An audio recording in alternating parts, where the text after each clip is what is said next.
জুমাবারে কিয়ামতের ঘটনার উদ্বোধন কিভাবে হবে, কিভাবে কিয়ামতের ঘটনা আরম্ভ হবে, এবার আমরা সেই বর্ণনা কোরআন সুন্নাহর আলোকে জানব। কিয়ামতের ঘটনার উদ্বোধন করার জন্য আল্লাহ তাআলা বিশেষ একজন ফেরেশতা বানিয়েছেন। সেই ফেরেশতার নাম হলো ইসরাফিল। সেই ফেরেশতাকে আল্লাহ তাআলা কিয়ামতের সিংহাধ্বনি দেওয়ার জন্য, সিংহা বাজানোর জন্য সৃষ্টি করেছেন। তাকে সৃষ্টি করার পর থেকে তিনি তার মুখের সামনে সিংহা নিয়ে অপেক্ষা করছেন কখন আল্লাহর তরফ থেকে আদেশ আসবে। অপলক নয়নে তিনি তাকিয়ে আছেন, অপেক্ষা করছেন কখন আল্লাহর তরফ থেকে আদেশ আসে। আল্লাহর তরফ থেকে যখন আদেশ আসবে তখন তিনি তার সিংহায় ফুৎকার দিবেন। আর আল্লাহর আদেশ আসার পরে ইসরাফিল আলাইহিস সালাম সিংহায় মোট ফুৎকার দিবেন দুইবার। প্রথমবার তিনি যখন সিংহায় ফুৎকার দিবেন, প্রথম সিংহার ফুৎকারে সেই সময়ে পৃথিবীতে যত নিকৃষ্ট চরিত্রের লোকেরা বেঁচে থাকবে, সিংহার বিকট ধ্বনিতে তাদের কানের পর্দা ফেটে যাবে। কানের পর্দা ফেটে গিয়ে মানুষ বেহুশ হয়ে মারা যাবে। চিন্তা করুন তাহলে সেই সিংহার আওয়াজটা কত ভয়ঙ্কর হবে, যে সিংহার ফুৎকারে মানুষের কানের পর্দা ফেটে যাবে। কানের পর্দা ফেটে গিয়ে বেহুশ হয়ে সকল মানুষ এবং প্রাণীকুল মারা যাবে। আসমান জমিনে তখন এক ভয়ঙ্কর পরিস্থিতি আরম্ভ হয়ে যাবে। রব্বুল আলামিন কোরআনুল কারীমের 39 নম্বর সূরা সূরাতুজ জুমারের 68 নম্বর আয়াতে সেই চিত্র এভাবে তুলে ধরেছেন, ওয়া নুফিখা ফিস সূরি ফাসাইকা মান ফিস সামাওয়াতি ওয়া মান ফিল আরদি ইল্লা মান শাআল্লাহ। আল্লাহ তাআলা বলছেন, আর যখন সিংহায় ফুৎকার দেওয়া হবে, আসমান সমূহ আর জমিনে যারা আছে এক সিংহার ফুৎকারে কানের পর্দা ফেটে গিয়ে বেহুশ হয়ে মারা যাবে। বিভৎস এক পরিস্থিতি তখন বিরাজ করবে। শুধু কানের পর্দা ফাটবে না, এত বিকট আওয়াজ হবে, আসমান জমিন একসাথে কেঁপে উঠবে। আল্লাহু আকবার। এমন এক বিকট ধ্বনি, চিন্তা করেন, শুধু বাংলাদেশ কাঁপবে না, আসমান সমূহ কাঁপবে, জমিন কাঁপবে। এমন এক ভয়ঙ্কর কম্পন আরম্ভ হবে। সজোরে কম্পনের ফলে গোটা পৃথিবী লন্ড ভন্ড হয়ে যাওয়ার উপক্রম হবে। আল্লাহ তাআলা কোরআনুল কারীমের 22 নম্বর সূরা সূরাতুল হাজ্জের প্রথম আয়াতে বলছেন, ইয়া আইয়ুহান নাসুত্তাকু রাব্বাকুম ইন্না জালজালাতাস সাআতি শাইউন আযীম। হে মানব জাতি, তোমরা তোমাদের সেই রবকে ভয় করো যেই রবের আদেশে কিয়ামতের দিন একটি ভয়ঙ্কর কম্পন আরম্ভ হবে, যে কম্পনের ফলে সব কিছু ভেঙে চুরে তছনছ হয়ে যাবে। আসমানের অবস্থা কি হবে শোনেন। আল্লাহ তাআলা বলছেন, এই বিকট আওয়াজে আসমান ফেটে যাবে, দীর্ণ বিদীর্ণ হয়ে যাবে। 7 আসমান একটার উপরে আরেকটা পড়ে যেতে থাকবে। কোরআনুল কারীমের 82 নম্বর সূরা সূরা ইনফিতারের প্রথম আয়াতে আল্লাহ বলেছেন, ইদাস সামাউন ফাতারাত ওয়া ইদাল কাওয়াকিবুন তাসারাত ওয়া ইদাল বিহারু ফুজ্জিরাত ওয়া ইদাল কুবুরু বুসিরাত। আল্লাহ বলেছেন, ইদাস সামাউন ফাতারাত, যখন আসমান দীর্ণ বিদীর্ণ হয়ে যাবে, আসমান যখন ফেটে যাবে। চিন্তা করুন, ইসরাফিলের সিংহার একটা ফুৎকারে সবগুলো আসমান ফেটে যাবে, চূর্ণ বিচূর্ণ হয়ে যাবে। অফিসের ফাইলপত্র টেবিলে খোলার পরে এরপরে যেমন ফাইলগুলো গুটিয়ে তাকের মধ্যে একটার উপর আরেকটা ফাইল রাখা হয়, বইয়ের তাকে যেমন বুকশেলফে যেমন একটা বইয়ের উপরে আরেকটা বই রাখা হয়, কিতাবের পৃষ্ঠার মতো আসমানগুলোকে আল্লাহ তাআলা গুটিয়ে ফেলবেন। আল্লাহ তাআলা কোরআনুল কারীমের 21 নম্বর সূরা সূরাতুল আম্বিয়া এর 104 নম্বর আয়াতে বলেছেন, ইয়াউমা নাতুমিস সামাআ কাতাইয়িস সিজিল্লি লিল কুতুব। কিতাবের পৃষ্ঠার মতো আসমানকে আল্লাহ গুটিয়ে ফেলবেন। আসমানে থাকা সূর্য, চন্দ্র, নক্ষত্রগুলো কিভাবে ধ্বংস হয়ে যাবে শোনেন। যে সূর্যের আলো, যে সূর্যের তাপমাত্রায় আমরা কয়েকদিন ধরে দিশেহারা হয়ে আছি, এই সূর্যের কোনো আলো থাকবে না। ইসরাফিলের সিংহার ফুৎকারে সূর্য ফেটে যাবে, সূর্য আলোহীন হয়ে যাবে, সূর্য নিষ্প্রভ হয়ে যাবে। আল্লাহ তাআলা কোরআনুল কারীমের 81 নম্বর সূরা সূরাতুত তাকবীরের প্রথম আয়াত থেকে বলছেন, ইদাশ শামসু কুমিরাত ওয়া ইদান নুজুমু কাদারাত ওয়া ইদাল জিবালু সুয়িরাত। যখন সূর্য নিষ্প্রভ হয়ে যাবে, সূর্য আলোহীন হয়ে যাবে, চিন্তা করুন একটা সূর্য গোটা পৃথিবী আলোকিত করে। এই সূর্যের তাপমাত্রা হলো 1,40,00,000 সেন্টিগ্রেড। গত কয়েকদিন ধরে আপনারা পান মাত্র 48, 39, 40, 42, 43। সূর্য যদি তার পুরোটা দিয়ে দিত তাহলে তামাম দুনিয়া ধ্বংস হয়ে যেত।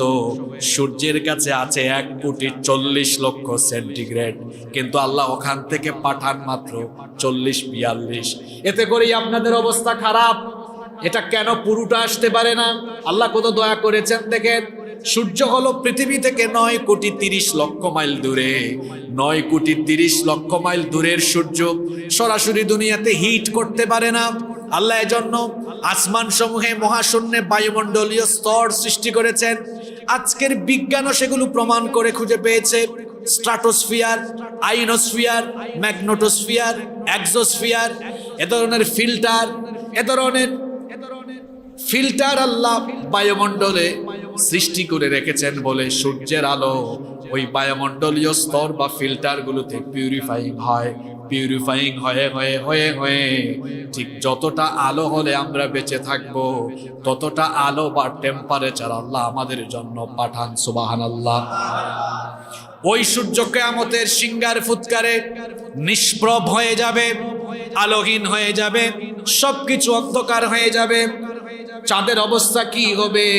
আল্লাহ তাআলা চাঁদের কথা এবার বলছেন কোরআনুল কারীমের 75 নম্বর সূরা সূরাতুল কিয়ামাহের 6 নম্বর আয়াত থেকে আল্লাহ বলছেন, ইয়াসআলু আইয়ানা ইয়াউমুল কিয়ামাহ ফাইযা বারিকাল বাসার ওয়া খাসাফাল কমার ওয়া জুমিআশ শামসু ওয়াল কমার ইয়াকুলুল ইনসানু ইয়াউমাইযিন আইনাল মাফার।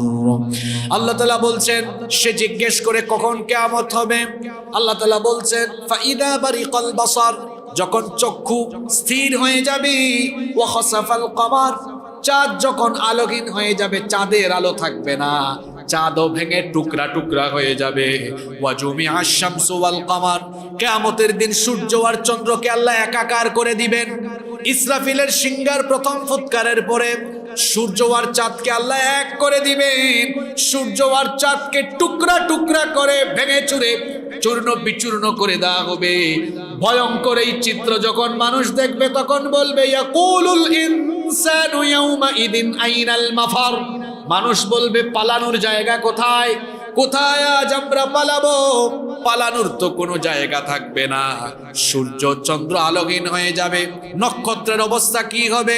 আল্লাহ তাআলা বলেছেন ফাইদান নুজুমু তুমিসাত, নক্ষত্রগুলো আলোহীন হয়ে যাবে। আল্লাহ তাআলা অন্য আয়াতে বলেছেন ওয়া ইদান নুজুমু কাদারাত, নক্ষত্রগুলো খসে খসে পড়ে যেতে থাকবে। আল্লাহু আকবার। আপনি চিন্তা করছেন সূর্য, যে সূর্য পৃথিবীর চেয়ে 13 লক্ষ গুণ বড়, ওই সূর্যের চেয়ে এক একটা তারকা আরো 50,000, 40,000 কোটি গুণ বড়। আল্লাহু আকবার। ইসরাফিলের সিংহার আওয়াজটা কত ভয়ঙ্কর আপনি ফিল করেন তো। একবার সিংহায় ফু মারবে, এই আওয়াজে শুধু মানুষের কানের পর্দা ফাটবে না, পৃথিবীর চেয়ে বড় 13 লক্ষ গুণ বড় সূর্য ফেটে যাবে, চন্দ্র ফেটে যাবে, আবার সূর্যের চেয়ে 50,000 কোটি গুণ বড় এক একটা তারকা খসে খসে পড়ে যেতে থাকবে। আল্লাহু আকবার।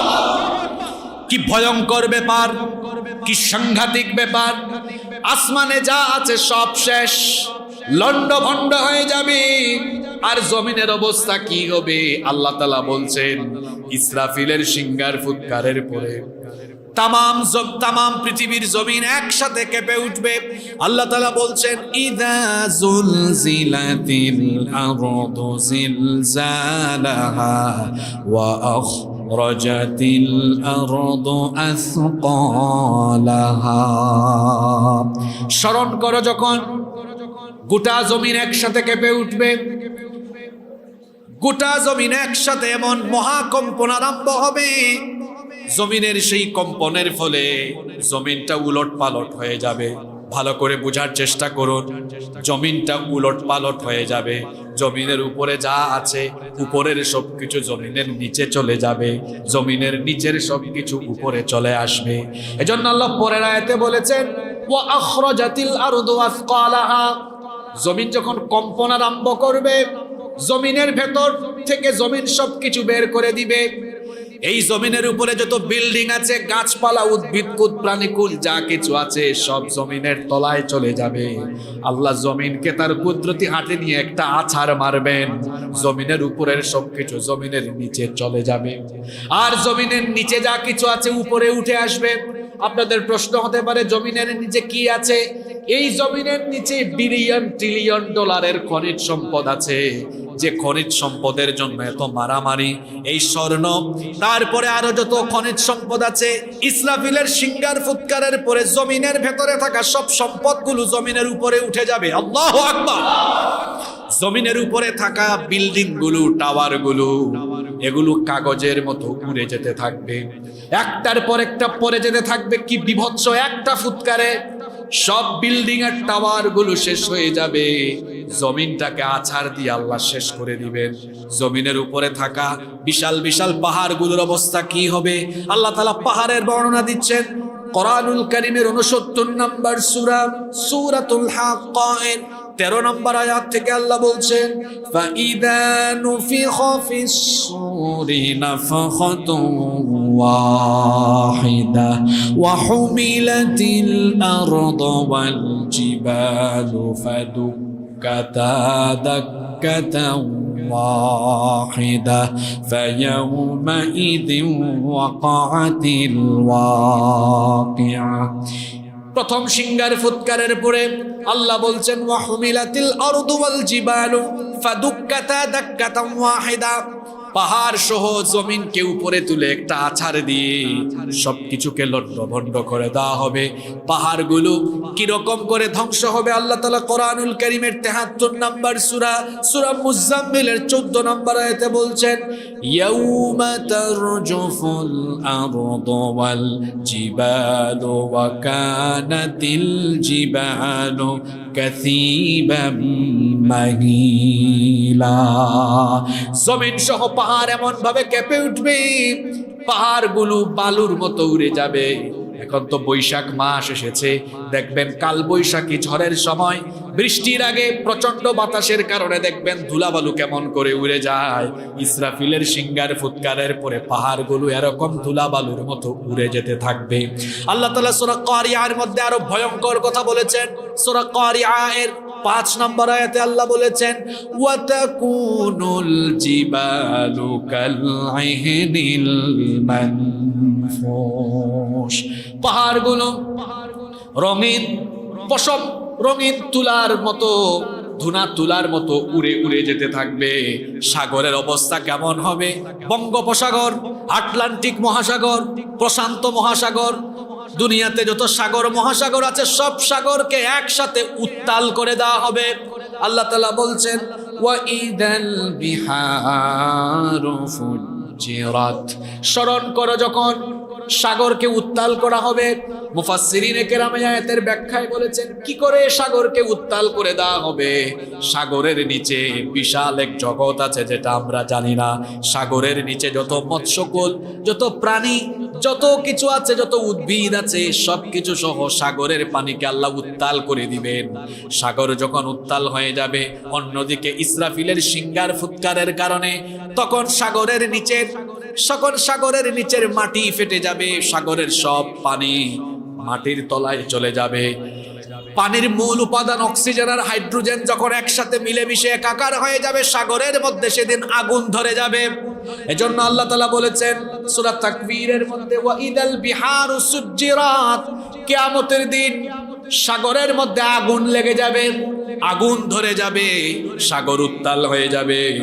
এই রকম করে জমিনের উপরে থাকা সবকিছু, বিল্ডিং, টাওয়ার, গাছপালা, উদ্ভিদকুল, প্রাণীকুল, সাগর, মহাসাগর, পর্বতরাজি সবকিছু ভেঙে চুরে লন্ড ভন্ড চূর্ণ বিচূর্ণ হয়ে যাবে। গোটা জমিনকে আল্লাহ তাআলা ধ্বংস করে তার মুষ্টির ভেতরে নিয়ে নেবেন। এজন্য আল্লাহ তাআলা কোরআনুল কারীমের 39 নম্বর সূরা সূরাতুজ জুমারের 67 নম্বর আয়াতে বলেছেন, ওয়াল আরদু জামিআন قبضته يوم القيامة والسماوات مطويات بيمينه سبحانه وتعالى عما يشركون। আল্লাহ তাআলা বলছেন তামাম পৃথিবীকে কিয়ামতের দিন আমি আমার মুষ্টিবদ্ধ করে ফেলবো। কি ভয়ঙ্কর ব্যাপার চিন্তা করুন। আল্লাহ তার কুদরতি মুষ্টির ভেতরে তামাম পৃথিবীকে নিয়ে ফেলবেন। এবং আল্লাহ বলছেন ওয়াসসামাওয়াতু মাতউইয়াতুম বিয়ামিনি, আর আল্লাহর কুদরতি ডান হাতের মধ্যে গোটা আসমান সমূহকে আল্লাহ ভাঁজ করে নিয়ে ফেলবেন। আসমান জমিনকে আল্লাহ তাআলা তার মুষ্টির ভেতরে নিয়ে আছাড় দিয়ে লন্ড ভন্ড চূর্ণ বিচূর্ণ মেসাকার করে দিবেন। আল্লাহর জন্য এই কাজটা সহজ না কঠিন? সব কিছু শেষ, আসমান জমিন তামাম সৃষ্টিকুল শেষ হয়ে গেল, চূর্ণ বিচূর্ণ হয়ে গেল। কয়টা সিঙ্গার ফুৎকারে? একটা সিঙ্গার ফুৎকারে কিছুই নাই। আসমান নাই, মহাশূন্য নাই, জমিন নাই, সাগর নাই, পর্বত নাই, গাছপালা নাই, উদ্ভিদ নাই, মানুষ নাই, প্রাণী নাই, জীবজন্তু নাই, কিছুই নাই, সবকিছু ফাঁকা। আল্লাহ তাআলা তখন বলবেন, ইয়া দুনিয়া, হে দুনিয়া, আইনা জিবালুকি, তোর বুকের উপরে থাকা পাহাড়গুলো আজ কোথায়? আল্লাহ তাআলা বলবেন, আইনা আনহারুকি, তোর উপরে প্রবাহমান থাকা নদ নদীগুলো কোথায়? আল্লাহ তাআলা বলবেন, আইনা আশজারুকি, হে দুনিয়া, তোর বুকের উপরে থাকা গাছপালা উদ্ভিদ কোথায়?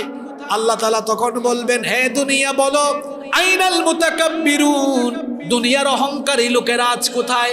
আইনাল জাব্বারুন, দুনিয়ার প্রতাপশালী ক্ষমতাধর স্বৈরাচার ব্যক্তিরা আজ কোথায়? আল্লাহ যখন প্রশ্ন করবেন সবকিছু ফাঁকা, জবাব দেওয়ার তখন কেউ থাকবে না।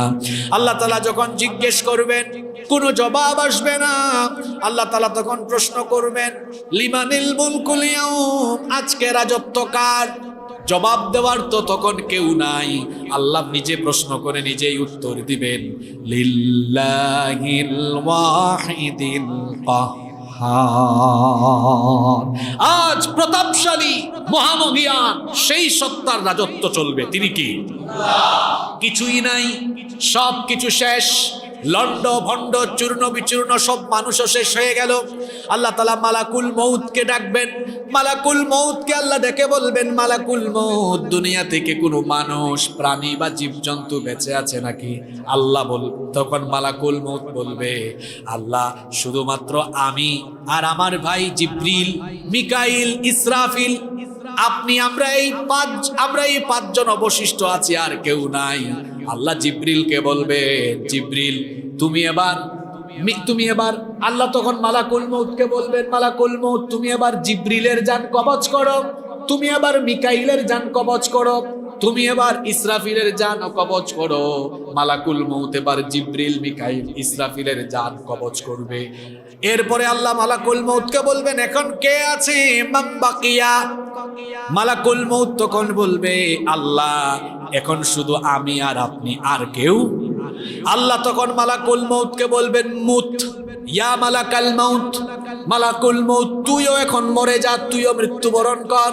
মালাকুল মউত তখন বলবে, আল্লাহ আমি তো সবাইকে মারলাম, সবার রূহ কবজ করলাম, এখন আমার জান আমি আবার নিজে কেমনে কবজ করব? আল্লাহ বলবেন, তুই তোর জান নিজেই কবজ কর। মালাকুল মউত সেদিন বুঝবে রূহ কবজের কষ্ট যন্ত্রণাটা কেমন। মালাকুল মউত তখন বিরাট একটা চিৎকার দিয়ে ওই চিৎকারেই মারা যাবে। আল্লাহু আকবার। কেউ নাই, মালাকুল মউত নাই, জিবরিল নাই, মিকাইল নাই, ইসরাফিলও নাই, সব শেষ। বাকি আছেন কে? আল্লাহ তাআলা কোরআনে কারীমে বলছেন ইসরাফিলের সিংহার ফুৎকারের পরে সব কিছু ফান হয়ে যাবে। এজন্য আল্লাহ বলেছেন কুল্লু মান আলাইহা ফানি ওয়া ইয়াবকা ওয়াজহু রাব্বিকা যুল জালালি ওয়াল ইকরাম। সব কিছু ফান হয়ে যাবে, কিছুই থাকবে না, একজন থাকবেন, তিনি কে? কিয়ামতের ঘটনা ঘটানোর জন্য আল্লাহ ইসরাফিলকে সিংহায় ফুৎকারের আদেশ দিবেন কয়বার? তো প্রথমবার আদেশের পরে এখন তো ইসরাফিল নাই, দ্বিতীয়বার সিংহায় ফুৎকার কে দিবে? এটা প্রশ্ন আছে না? না, আল্লাহ তো বলছেন সব শেষ, এবার আরম্ভ হবে পুনরুত্থান, অর্থাৎ মৃত্যুর পরের জীবন। সর্বপ্রথম যাকে জীবিত করা হবে, তাফসীর ইবনে কাসিরের ভেতরে এসেছে আল্লাহ সর্বপ্রথম ইসরাফিলকে জিন্দা করবেন। কারণ ইসরাফিলকে প্রথম আল্লাহ জন্য জিন্দা করবেন। ইসরাফিলকে জিন্দা করার পরে ইসরাফিল তার সিংহায় দ্বিতীয়বার ফুৎকার দিয়ে সে তার দায়িত্ব কমপ্লিট করবে। আল্লাহ তাআলা এবার সর্বপ্রথম ইসরাফিলকে জীবিত করবেন। ইসরাফিলকে জীবিত করে আল্লাহ অর্ডার করবেন, ইসরাফিল তুমি দ্বিতীয়বার সিংহায় ফুৎকার দিয়ে তোমার দায়িত্ব শেষ করো। ইসরাফিল এবার দ্বিতীয়বার সিংহায় ফুৎকার দিবে। এবার কিয়ামতের দ্বিতীয় পর্যায়ে দ্বিতীয়বার সিংহার যখন ফুৎকার দেওয়া হবে, এবার সবগুলো কবর খুলে যেতে থাকবে। অনেক মানুষ মারা গিয়েছে, এদের লাশ আমরা কবর দিতে পারি নাই, আগুনে পুড়ে মারা গেছে, ছাই সাগরে ডুবে গেছে, লাশ আমরা পাই নাই। তাহলে তাদের অবস্থা কি হবে? এজন্য আল্লাহ কিয়ামতের দিনটাকে বলেছেন ইয়াউমুল হাসর, হাসরের দিন। হাসর আরবি শব্দ অর্থ হলো জমা করার দিন, একত্রিত করার দিন। সে কবরে থাকুক কিংবা পানিতে থাকুক অথবা যেখানেই থাকুক, সবাইকে আল্লাহ একত্রিত করবেন। ইসরাফিলের সিংহার ফুৎকারের পরে এক এক করে সবগুলো মানুষ এবার কবর থেকে উঠে হাসরের মাঠের দিকে দৌড়াতে থাকবে। এজন্য আল্লাহ তাআলা সূরা জুমারের 68 নম্বর আয়াতে বলছেন সুম্মা নুফিখা ফীহি উখরা ফাইদা হুম কিয়ামুন ইয়ানদুরুন। অতঃপর দ্বিতীয়বার যখন সিংহায় ফু দেওয়া হবে, মানুষগুলো তখন কিয়ামতের দৃশ্য কবর থেকে উঠে দেখবে। কবরগুলো খুলে দেওয়া হবে। সর্বপ্রথম কবর থেকেই যাকে উঠানো হবে, সর্বপ্রথম যার কবর খুলে দেওয়া হবে, ইসরাফিলের সিংহার ফুৎকারের পরে যার কবর প্রথম খুলে যাবে তিনি আর কেউ নন, তিনি আমাদের নবী, আমাদের প্রিয় নবী রাহমাতাল লিল আলামিন মুহাম্মাদুর রাসূলুল্লাহ সাল্লাল্লাহু আলাইহি ওয়াসাল্লাম। কত সম্মান আমাদের নবীর, কত মর্যাদা আমাদের নবীর। ইসরাফিলের সিংহার ফুৎকারের পরে প্রথমে আল্লাহ আমাদের নবীকে উঠাবেন। সুবহানাল্লাহ। এজন্য আল্লাহর নবী বলেছেন আনা সাইয়্যিদু ওয়ালাদি আদম ইয়াউমাল কিয়ামাহ, কিয়ামত দিবসে আল্লাহ আমাকে আদম সন্তানের নেতা বানাবেন। ওয়া আউয়ালু মান ইয়ানশাক্কু আনহুল কবর, আর আমি প্রথম ব্যক্তি যাকে সর্বপ্রথম কবর থেকে উঠানো হবে। নবীজিকে প্রথমেই কবর থেকে উঠানো হবে। নবীজি কবর থেকে যখন উঠবেন, নবীজি কবর থেকে উঠার পরে তার জবান থেকে বের হবে আইনা উম্মতি। নবীজি তখন আমাকে আপনাকে স্মরণ করবেন, বলবেন আমার উম্মত কোথায়? কবর খুলে যাওয়ার পরে নবীজি বলবেন হাসর কায়েম হয়ে গিয়েছে, আমার উম্মত কোথায়? উম্মতের চিন্তায় নবীজি পেরেশান হয়ে পড়বেন। এবার অন্যান্য নবীদের কবর খুলে যাবে, সকল মানুষের কবর খুলে যাবে, একটার পর একটা কবর খুলবে। সবগুলো মানুষ কবর থেকে এত দ্রুত গতিতে উঠবে, আল্লাহ তাআলা সেই ভয়ঙ্কর চিত্রের বর্ণনা কোরআনুল কারীমের 70 নম্বর সূরা সূরাতুল মাআরিজের 43 নম্বর আয়াতে তুলে ধরেছেন। আল্লাহ তাআলা বলছেন ইয়াউমা ইয়াখরুজুনা মিনাল আজদাথি সিরাআন কাআন্নাহুম ইলা নুসবিন ইউফিদুন। আল্লাহ তাআলা বলছেন সেই দিন কবরগুলো এত দ্রুত গতিতে খুলে যাবে, মানুষগুলো কবর থেকে উঠবে। এই দৃশ্য দেখলে মনে হবে মানুষ যেন তার নির্ধারিত লক্ষ্যের দিকে ছোটা আরম্ভ করেছে। কবর থেকে মানুষ কোন অবস্থায় উঠবে, মানুষের অবস্থা কেমন হবে? আম্মা জান আয়েশা রাদিয়াল্লাহু আনহা থেকে হাদিস বর্ণিত হয়েছে, তিনি বলেছেন, আমি আল্লাহর রাসূলকে বলতে শুনেছি, ইসরাফিলের সিংহার ফুৎকারের পরে যখন কবর থেকে মানুষ উঠবে, কোন পরিস্থিতিতে তখন উঠবে মানুষ শুনেন। আল্লাহ হাবিব বলেছেন, ইউহশারুন নাসু ইয়াউমাল কিয়ামাতি হুফাতান উরাতান গারলা। দামি দামি ব্র্যান্ডের কাপড় চোপড় পরে আপনি হাঁটা চলা করেন, কত দামি দামি পোশাক আপনি পরিধান করেন, কিন্তু কবর থেকে যখন উঠবেন কিভাবে উঠানো হবে? নবীজি বলেছেন, ইউহশারুন নাসু ইয়াউমাল কিয়ামাতি হুফাতান উরাতান গারলা। মানুষগুলো সেদিন উলঙ্গ অবস্থায়, নগ্ন পদে, খাতনাবিহীন অবস্থায় কবর থেকে উঠবে। আম্মা জান আয়েশা রাদিয়াল্লাহু আনহা যখন এই ভয়ঙ্কর কথা নবীজির জবান থেকে শুনলেন, নবীজিকে তিনি তখন প্রশ্ন করলেন, ইয়া রাসূলুল্লাহ, আমরা বলি সাল্লাল্লাহু আলাইহি ওয়াসাল্লাম, النساء والرجال جميعا ينظر بعضهم إلى بعض। মানুষের গায়ে যদি কাপড় চোপড় না থাকে তো নারী পুরুষ তো একজন আর একজনের দিকে তাকাবে। মানুষের লজ্জাস্থান যদি খোলা থাকে, উলঙ্গ থাকে, তো মানুষ তো একজন আর একজনের দিকে তাকাতে পারে। নবী গো, আমার কি সেদিন শরম লাগবে না? আমার কি সেদিন লজ্জা লাগবে না? আল্লাহর নবী তখন বললেন, আয়েশা গো শোনো, সেদিনকার পরিস্থিতি এত ভয়াবহ হবে, এত ভয়াল দৃশ্য সেদিন দেখা যাবে। আল আমরু আশাদ্দু মিন আন ইয়ানদুরা বা'দুহুম ইলা বা'দ। মানুষগুলো নফসি নফসি করে করে নিজেকে বাঁচানোর জন্য, নিজের হিসাবের জন্য এত ভয়ে থাকবে, এত ভীত অবস্থায় থাকবে। মানুষ যে কিয়ামতের দিন বিচার দিবসের ভয়াবহতার কথা স্মরণ করে মানুষ যে নিচের দিকে চক্ষুটা দিবে, উপরের দিকে তাকানোর ফুরসত মানুষ পাবে না। আল্লাহু আকবার। ভয়ঙ্কর পরিস্থিতি আরম্ভ হবে। মানুষ শুধু নিজেকে নিয়ে সেদিন ব্যস্ত থাকবে। কিসের বাপ আর কিসের মা, কিসের স্ত্রী সন্তান ভাই বোন। অবস্থা এত ভয়াবহ হবে যে বিবিকে এত ভালোবাসেন, সেই স্ত্রীকে সামনে দেখলো আপনি চিনবেন না। যে সন্তানের জন্য আপনি এত ত্যাগ স্বীকার করেন, এই সন্তান থেকে আপনি পালিয়ে যাবেন। মা বাবা তার দুধের সন্তানকে এত ভালোবাসে, মা বাপ তার সন্তানের কাছ থেকে পালাবে। সন্তান তার পিতামাতা থেকে পালাবে, স্বামী স্ত্রী থেকে পালাবে। এমন এক ভয়ঙ্কর পরিস্থিতি বিরাজ করবে। কোরআনুল কারীমের ৮০ নম্বর সূরা আবাসা এর ৩৪ নম্বর আয়াত থেকে আল্লাহ বলছেন, ইয়াউমা ইয়াফিরুল মারউ মিন আখিহি ওয়া উম্মিহি ওয়া আবিহি ওয়া সাহিবাতিহি ওয়া বানিহি লিকুল্লি ইমরিইম মিনহুম ইয়াউমাইযিন শাআনুন ইউগনি। আল্লাহ তাআলা বলেছেন, ইয়াউমা ইয়াফিরুল মারউ মিন আখিহি ওয়া উম্মিহি ওয়া আবিহি ওয়া সাহিবাতিহি ওয়া বানিহি। সেই দিন মানুষ তার ভাই, তার মা বাবা, স্ত্রী, সন্তান, সন্ততি সবাইকে রেখে পালাবে। লিকুল্লি ইমরিইম মিনহুম ইয়াউমাইযিন শাআনুন ইউগনি।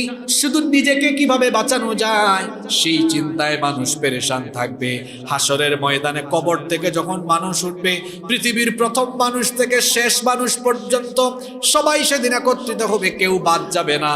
এজন্য আল্লাহ তাআলা কোরআনুল কারীমের ৫৬ নম্বর সূরাতুল ওয়াকিয়া এর ৪৯ নম্বর আয়াত থেকে বলছেন, কুল ইন্নাল আউয়ালিনা ওয়াল আখিরিনা লামাজমুউনা ইলা মিকাতি ইয়াউমিন মা'লুম। আপনি বলুন, প্রথম থেকে শেষ, পূর্ববর্তী, পরবর্তী সকলকে কিয়ামতের নির্ধারিত দিনে একত্রিত করা হবে, কেউ বাদ যাবে না।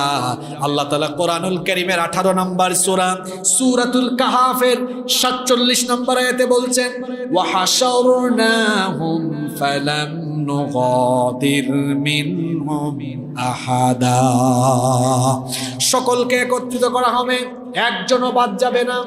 সবাই কবর থেকে উঠে হাসরের মাঠে গিয়ে জড়ো হবে। হাসরের দিন হবে ভয়ঙ্কর দিন। সেই দিনটা কত লম্বা হবে শুনেন।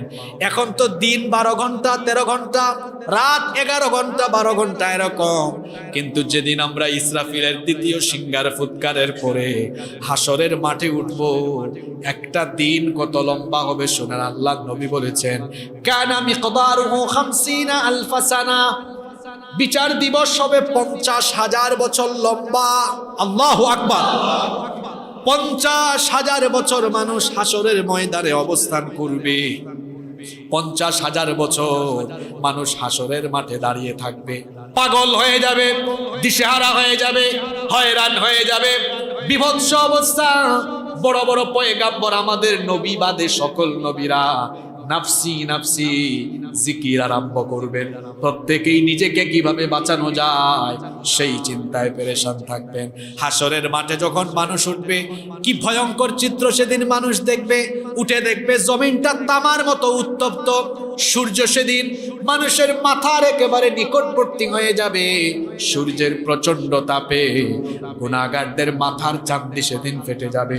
মাথার চান্দি ফেটে মগজগুলো উতরে গলে গলে গলে গলে পড়তে থাকবে।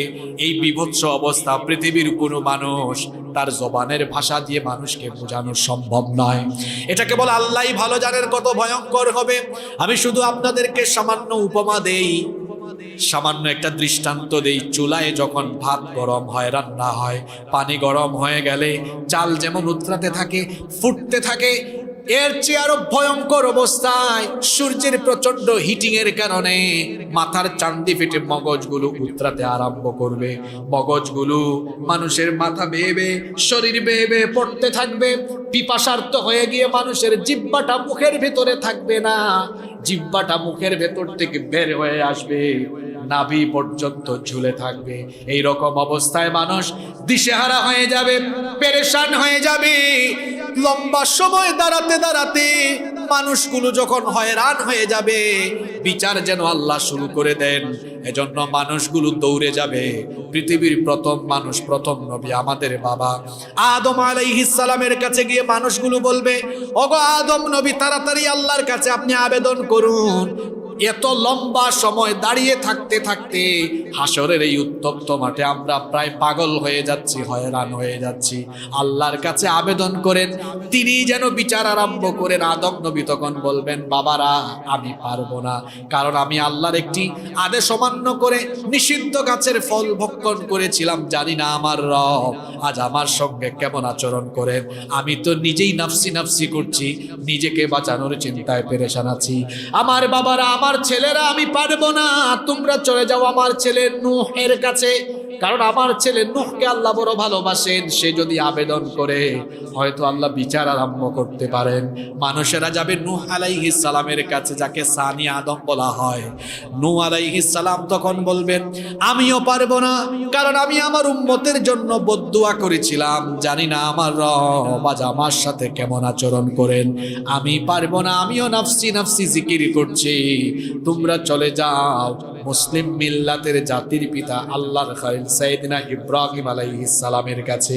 মানুষেরা ইব্রাহিম আলাইহিস সালামের মতো উলুল আজম এত বড় মাপের পয়গাম্বরের কাছে যখন যাবে, গিয়ে দেখবে ইব্রাহিম নবীর মতো এত বড় মাপের পয়গাম্বর, তিনিও তার উম্মত ভুলে গিয়ে নাফসি নাফসি জিকির করছেন। ইব্রাহিম নবী বলবেন, বাবারা আমিও পারবো না, চলে যাও মুসা নবীর কাছে।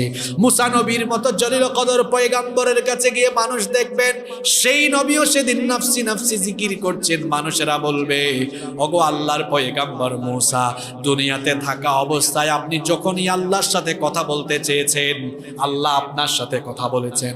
আজ আপনি আল্লাহর সাথে কথা বলুন, আল্লাহকে আবেদন করুন, তিনি যেন বিচারটা আরম্ভ করে দেন। মুসা নবী তখন বলবেন, আমার থাপ্পড় খায়া ফেরাউনের বংশের একজন দুনিয়া থেকে বিদায় হয়েছে, জানি না এই কারণে আজ আল্লাহ আমাকে ক্ষমা করেন কিনা, আমার সাথে আল্লাহ কিরূপ আচরণ করেন, আমি এই চিন্তায় আছি, আমি পারবো না। চলে যাও ঈসা রূহুল্লাহর কাছে।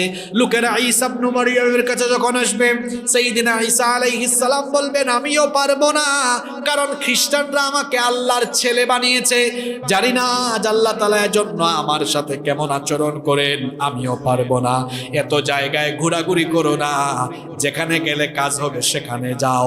ঈসা নবী বলবেন চলে যাও আখেরি নবী, নবীদের নবী, নবীদের নবী, রাহমাতাল লিল আলামিন, যাকে আল্লাহ সবচেয়ে বেশি ভালোবাসেন, যাকে আল্লাহ সবচেয়ে বেশি মর্যাদা দিয়েছেন। চলে যাও আখেরি নবী মুহাম্মাদুর রাসূলুল্লাহ সাল্লাল্লাহু আলাইহি ওয়াসাল্লামের কাছে। লোকেরা আল্লাহর নবীর কাছে যাবে, আল্লাহর নবীকে খোঁজাখুঁজি আরম্ভ করবে। আল্লাহর নবীকে খুঁজতে খুঁজতে খুঁজতে খুঁজতে লোকেরা দেখবে আল্লাহর নবী আল্লাহ তাআলার আরশে আজিমের কাছে সাজদায় পড়ে উম্মতের জন্য সেখানে তিনি চোখের পানি ফেলছেন। সুবহানাল্লাহ। কি জাতের নবী, যেখানে আদম থেকে নিয়ে ঈসা আলাইহিমুস সালাম সব পয়গম্বর নিজের চিন্তায় পেরেশান, সেখানে আমার নবী কবর থেকে উঠে আল্লাহর আরশে আজিমের কাছে সাজদায় পড়ে তার চোখের পানি ছেড়ে দিয়ে তিনি সেখানেও বলবেন আল্লাহ আজ হাসরের মাঠে আমার উম্মতের অবস্থা কি হবে। আইনা উম্মতি, আইনা উম্মতি, আল্লাহ আমার উম্মত কোথায়, আমার উম্মত কোথায়, আমাকে আমার উম্মত দেখাও, আমার উম্মতকে বাঁচানোর ব্যবস্থা করো। লোকেরা নবীজির কাছে যাবে, গিয়ে বলবে ওগো আল্লাহর নবী, আপনি আল্লাহর কাছে আবেদন করুন, আমরা আর সহ্য করতে পারছি না, সূর্যের তাপে আমাদের অবস্থা খারাপ, পিপাসার্ত হয়েছি আমরা, আপনি আল্লাহর কাছে আবেদন করুন, তিনি যেন বিচার আরম্ভ করেন। আল্লাহর নবী তখন সাজদায় পড়ে গিয়ে আল্লাহর কাছে আবেদন করবেন, আল্লাহর রহমতের দরিয়ায় জোশ মারবেন। আল্লাহ তখন বলবেন ও আমার হাবিব, আপনার চোখের পানি আমার সহ্য হয় না, সাল আপনি ইরফা রাসাহু, ইরফা, আপনার মাথা উঠান, আপনার মাথা উঠান, সাল, আমার কাছে চান, কি চাইবেন, তোতাবু, যা চাইবেন আমি দিব। আর আপনি সাজদায় পড়ে গিয়ে উম্মত উম্মত বলে পেরেশান হয়ে আছেন। নবী আপনার উম্মতের জন্য আপনার কোনো টেনশন নাই, আপনার যে উম্মতের অন্তরে সরিষার দানা পরিমাণ ঈমান আছে, যারা আপনাকে ভালোবেসেছে, অনুসরণ করেছে, আপনাকে আমি সুযোগ দিলাম তাদের জন্য সুপারিশ করে, আমার কাছে সুপারিশ করে তাদেরকে নিয়ে জান্নাতে চলে যা। আল্লাহর নবীর সুপারিশে বিচারের কাজ আরম্ভ হবে, বিচার আরম্ভ হবে। হাসরের ময়দানে আল্লাহ বিচার আরম্ভ করবেন। বিচারের মাঠে, হাসরের মাঠে পাপী তাপীদের অবস্থা কি হবে, তাদের কলিজাটা ভালো করে শুনেন, পাপী তাপীদের কলিজা কলিজার জায়গায় থাকবে না, কলিজাটা গলার কাছে চলে আসবে। কি ভয়ঙ্কর পরিস্থিতি আল্লাহ তাআলা কোরআনে কারিমে বলছেন। বিচারের দিনে পাপী তাপীদের কলিজাটা কলিজার জায়গা থেকে উঠে গলায় চলে আসবে। আল্লাহ তাআলা কোরআনুল কারীমের 40 নম্বর সূরা, সূরা গাফিরের 18 নম্বর আয়াতে বলেছেন, ওয়া আনযিরহুম ইয়াউমাল আজিফাতি ইযিল কুলুবু লাদাল হানাজির কাযিমিন মা লিয-যালিমিনা মিন হামিমিন ওয়ালা শাফী'ইন ইউতা। আল্লাহ তাআলা বলেছেন, ও নবী, আপনি মানুষদেরকে ওই দিনের ব্যাপারে সতর্ক করুন, যেই বিচারের দিনে, বিচারের ভয়ে, হিসাবের ভয়ে মানুষের কলিজাটা উপরের দিকে উঠে গলা পর্যন্ত চলে আসবে, পাপী তাপীদের অন্তর কেঁপে উঠবে, দৃষ্টিনত হয়ে যাবে। এজন্য আল্লাহ তাআলা কোরআনুল কারীমে সূরা নাজিয়াতের 8 নম্বর আয়াত থেকে বলেছেন, কুলুবুন ইয়াউমাইযিন ওয়াজিফাতুন আবসারুহা খাশিয়া। সেদিন তাদের অন্তর কেঁপে উঠবে, কলিজা কেঁপে উঠবে, দৃষ্টিনত হয়ে যাবে, কিন্তু ঈমানদার যারা, মুমিন যারা, ভীত বিহব্বল হবে না তারা। তাদের ব্যাপারে আল্লাহ তাআলা কোরআনুল কারীমের 21 নম্বর সূরা, সূরাতুল আম্বিয়া এর 103 নম্বর আয়াতে বলেছেন, লা ইয়াহজুনুহুমুল ফাযাউল আকবার ওয়া তাতালাক্কাহুমুল মালাইকা মালাইকা হাযা ইয়াউমুকুমুল্লাযী কুনতুম তুআদুন।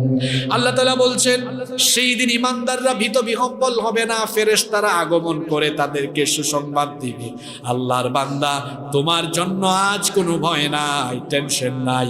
আজকে হলো আল্লাহর ওয়াদা করা সেই দিন, যে দিনের জন্য সারা জীবন ভর তুমি নেক আমল করেছো, আজকে তুমি জান্নাতের সুসংবাদ গ্রহণ করো।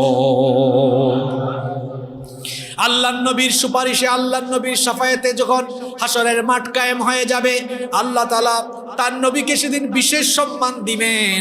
আল্লাহ তাআলা তার নবীকে বলবেন, নবী গো, আপনি আপনার উম্মতের চিন্তায় পেরেশান, আপনার উম্মতের জন্য চোখের পানি ছাড়ছেন, আপনার উম্মতের চিন্তায় আপনি পেরেশান। আপনার উম্মত হাসরের ময়দানে এত লম্বা সময় ধরে সূর্যের ক্ষিপ্রতায় তীব্রতায় পিপাসার্ত হয়ে আছে, আপনার উম্মতের পিপাসা যেন নিবারণ হয়ে যায়।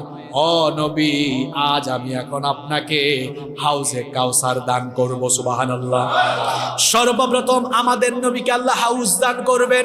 হাউজের প্রশস্ততা কেমন হবে? আল্লাহর নবী বলেছেন হাউদি মাসিরাতু শাহরিন। আল্লাহর নবী বলেছেন আমার হাউজের প্রশস্ততা হবে 1 মাসের দূরত্বের সমান। হাউজের পানি কেমন হবে? নবীজি বলেছেন মাউহু আবিয়াদু মিনাল লাবান।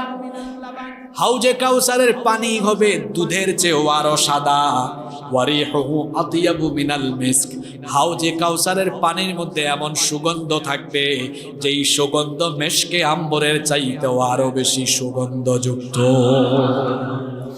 আল্লাহর নবী বলেছেন ওয়া কিজানুহু কানুজুমিস সামা। হাউজের পাত্রগুলো থাকবে আসমানের তারকার মতো। আল্লাহর নবী বলেছেন আকাশের মধ্যে যত তারকা আছে তার চাইতেও বেশি হাউজে কাউসারের পেয়ালা আল্লাহ আমাকে সেদিন দান করবেন। সুবহানাল্লাহ। আমি আমার উম্মতকে পানি বিলাতে থাকবো। হাসরের মাঠে 50,000 বছর দাঁড়িয়ে থাকতে থাকতে যখন মুখের ভেতর থেকে জিহবা বের হয়ে কলিজা পর্যন্ত ঝুলে থাকবে, মানুষ যখন ঘর্মাক্ত হয়ে যাবে, ঘামাতে থাকবে, সেই সময় হাউজে কাউসারের পানি নবীজি যখন বিলাবেন, আল্লাহর নবী যেই ব্যক্তিকে হাউজে কাউসারের পানি দিবেন, আর যে ব্যক্তি হাউজে কাউসারের পানি একবার পান করবে, নবীজি বলেছেন মান শারিবা মিনহা ফালা ইয়াদমাউ আবাদা। যে একবার হাউজে কাউসারের পানি পান করবে তার সারা জীবনের সকল পিপাসা দূর হয়ে যাবে। আল্লাহর নবী তার উম্মতকে পানি দিতে থাকবেন। খেয়াল করে শোনেন, কিছু উম্মতকে পানি দিতে গেলে ফেরেশতা চলে আসবে, এসে বলবে নবী গো, এই লোকটাকে আপনি পানি দিবেন না। আল্লাহর নবী বলবেন কেন? এত আমার উম্মত, তাকে কেন আমি পানি দিব না? তখন ফেরেশতারা বলবে তাকে এই কারণে আপনি পানি দিবেন না, আপনি দুনিয়া থেকে চলে যাওয়ার পরে এই ব্যক্তি দ্বীনের ভেতরে তার মন গড়া বিভিন্ন ইবাদত ঢুকিয়ে দিয়েছে, অর্থাৎ বিদআত করেছে। বিদআত বড় ভয়ঙ্কর জিনিস। আপনার কাছে মনে হয় আমি তো ভালো কাজ করছি, নবীজি যেটা করেন নাই, সাহাবীরা যেটা করেন নাই, ভালো মনে করে ওইটাও যদি করেন ওইটা হবে বিদআত। আল্লাহর নবীকে ফেরেশতারা বলবেন এই লোকটা বিদআত করত। এই কথা শুনে নবীজি হাউজে কাউসারের পেয়ালা গুটিয়ে ফেলবেন, ওই লোকটাকে পানি দিবেন না। নবীজি তখন বলবেন সুহকান সুহকান লিমান গায়্যারা মিন বাদি। আমার চোখের সামনে থেকে দূর হও, যে ব্যক্তি আমার দ্বীনের ভেতরে আমার পরে নতুন বিষয় ঢুকিয়ে দিয়েছে। আজকে হাউজে কাউসারের পানি তার নসিবে নাই, এমনকি তার সাথে আজকে আমার কোনো সম্পর্ক নাই। কি ভয়ঙ্কর ব্যাপার! এজন্য এই বিদআতের ব্যাপারে আমাদেরকে সতর্ক থাকতে হবে। আল্লাহ আমাদেরকে বুঝার তৌফিক দেন।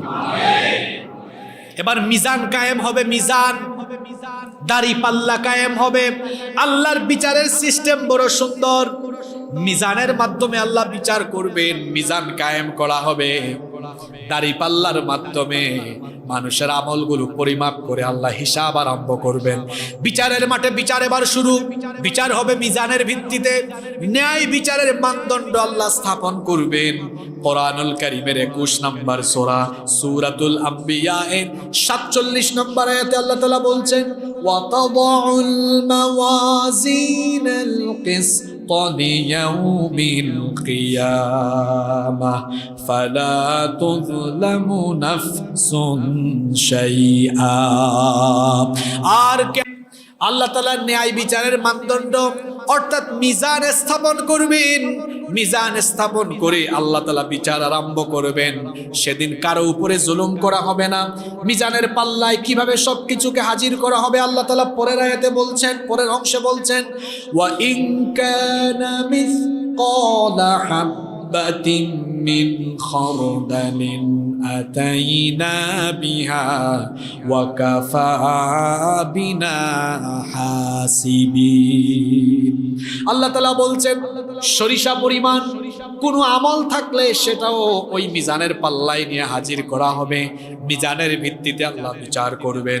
কোরআনুল কারীমের 23 নম্বর সূরা সূরাতুল মুমিনুনের 102 এবং 103 নম্বর আয়াতে আল্লাহ বলছেন, ফামান ফাকুলাত মাওয়াজিনুহু ফাউলাইকা হুমুল মুফলিহুন ওয়া মান খাফফাত মাওয়াজিনুহু فأولئك الذين خسروا أنفسهم في جهنم خالدون।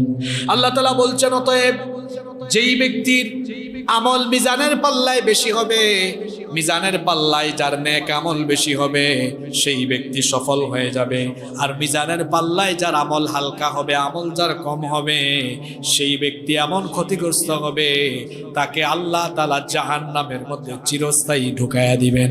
মিজানের ভিত্তিতে এইরকম করে আল্লাহ বিচার করবেন, আল্লাহ তাআলা ফয়সালা করবেন। বিচারের মাঠে আল্লাহ তাআলা বিচার ফয়সালার পরে মানুষকে আল্লাহ দুই ভাগে ভাগ করে দিবেন।